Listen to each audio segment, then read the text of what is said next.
안녕하세요. 4일차 47번부터 풀이를 다시 시작하겠습니다. 자, 장기간 보기를 취하는 환자에게 발생할 수 있는 문제를 물었어요. 각 체위마다 장점이 있고 문제점이 생길 수 있죠.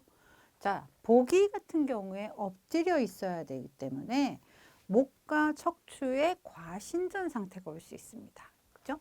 그래서 척추의 과신전이 이 문제에선 답이 될 테고요. 자, 발 뒤꿈치 욕창이 생길 수 있는 자세를 한번 생각해 보시면 가장 기본적으로 앙하위 자세도 발생할 수 있고요. 뭐 좌위나 반좌위에서도 발생할 수 있는 문제점이겠죠. 그래서 이런 자세를 취할 때는 여기에 욕창이 생길 수 있으니 이제 그거에 대해서 이제 대방책, 방비책과 관찰이 필요하다 이렇게 보시면 될 것 같고요. 목의 굴곡 구축은 자 아까 척추의 과신전을 주로 보기에서 이제 취한다 그랬는데 목의 굴곡 구축은 이렇게 되는 거죠. 주로 이제 그 앙하위 상태에서 베개를 높이 뱄을 때 발생할 수 있습니다. 그리고 척추의 뒤틀림은 우리 척추는 앞에서 봤을 때 일자여야 되는데 만약에 측위를 취하고 있다고 생각을 해보세요. 그러면은 이제 그 침대의 모양이나 이런 거에 따라서 비틀림 현상이 발생할 수 있겠죠. 그래서 비틀림은 주로 측위에서 발생 가능하고요. 자, 고관절의 외회전은 고관절이 이제 이게 고관절이라고 했을 때 누웠을 때 이 상태로 있어야 되는데 이렇게 밖으로 벌어지는 게 고관절의 외회전에 해당이 되는 거고 이런 문제가 발생할 수 있는 자세는 앙하위나 반자위 같은 이런 자세일 때 이 고관절의 외회전이 발생할 수 있습니다. 그래서 47번에서는 네, 1번이고요. 두 명의 간호사가 환자를 침상 머리 쪽으로 옮기는 방법을 물었어요. 자, 환자가 이렇게 침대에 누워 있는데 밑으로 좀 미끄러져 내려왔나 봐요. 그래서 이쪽으로 올리려고 해요.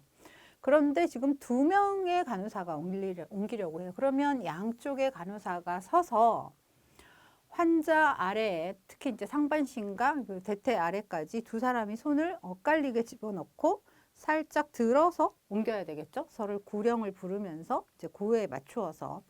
자, 이때 생각해야 될 게 환자를 잡아 끌거나 해서 어떤 응전력이 발생해도 안 되고 옮기는 간호사의 신체의 역학을 이용해야 되는데 척추가 비틀리거나 뭐 허리를 쓰거나 해도 안 됩니다. 이런 것들을 다 골고루 생각하면서 이 문제를 이제 풀 수 있으셔야 돼요.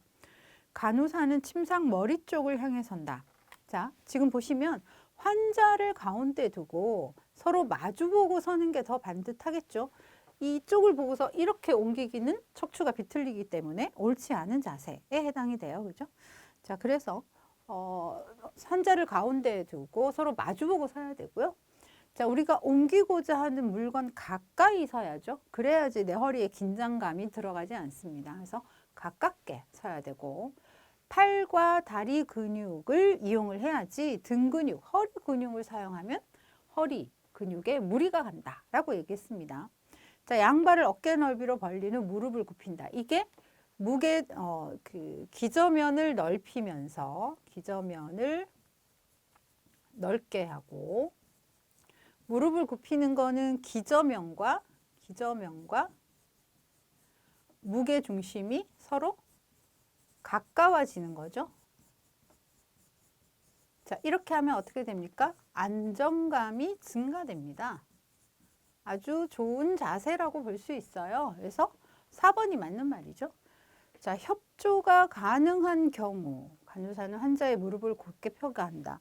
자, 지금 이렇게 두 사람이 서서 마주 보면서 환자 아래에 손을 엇갈리게 넣어서 살짝 들어서 올리는 거는 주로 환자가 전혀 움직이지 못할 때 우리가 사용하는 방법이고요. 만약에 환자가 이제 그 기운은 없지만 어느 정도는 할 수 있다. 이렇게 그 움직일 수 있다면 할 수 있는 방법이 혼자서도 이 환자를 위로 올릴 수 있습니다. 그럴 때는 이제 환자를 무릎을 세우게 하는 거죠. 무릎을 이렇게 세우게 하고 팔을 들어 올려서 침상 머리 쪽을 잡게 한 다음에 간호사 한 사람이 이제 환자 엉덩이랑 허리 밑에 손을 집어넣고 환자와 간호사가 구령을 맞추는 거예요. 하나, 둘, 셋 할 때 발바닥에 힘을 주고 엉덩이를 위로 들어 올리세요. 이렇게 얘기를 한 다음에 손을 집어넣고 하나, 둘, 셋 할 때 같이 위로 올려주면 혼자서도 환자를 위로 올릴 수 있죠. 이럴 때는 어떻게 해요? 환자의 협조가 가능한 경우에 이렇게 할 수 있다라고 할 수 있습니다. 지금은 2명의 간호사가라고 문제에서 줬기 때문에 이제 거기에 따라서 해야 되는 거죠.